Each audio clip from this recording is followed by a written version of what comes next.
किसी गांव में एक धार्मिक व्यक्ति रहता था जो दिन भर लोगों को धर्म का उपदेश दिया करता था। उसी गांव में एक नर्तकी थी जो लोगों के सामने नाचकर उनका मन बहलाया करती थी।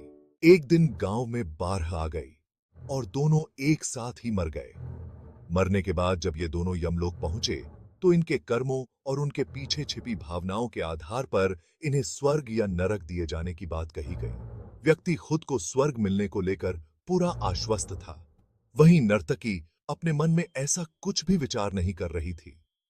नर्तकी को सिर्फ फैसले का इंतजार था।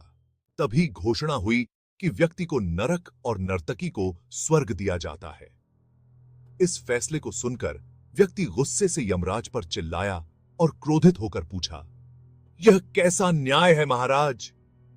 मैं जीवन भर लोगों को उपदेश देता रहा और मुझे नरक नसीब हुआ, जबकि यह स्त्री जीवन भर लोगों को रिझाने के लिए नाचती रही और इसे स्वर्ग दिया जा रहा है। ऐसा क्यों?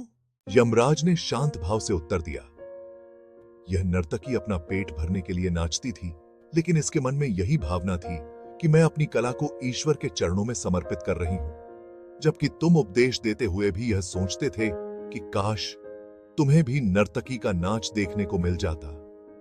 हे व्यक्ति, लगता है तुम ईश्वर के इस महत्वपूर्ण संदेश को भूल गए कि इंसान के कर्म से अधिक कर्म करने के पीछे की भावनाएं मायने रखती हैं। अतः तुम्हें नरक और नर्तकी को स्वर्ग दिया जाता है।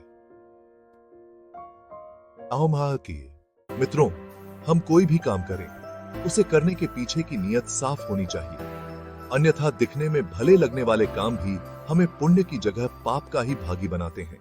धर्म की जय हो, अधर्मी का नाश हो, प्राणियों में सद्भावना हो, विश्व का कल्याण हो। वसुधैव कुटुंबकम। हर हर महादेव।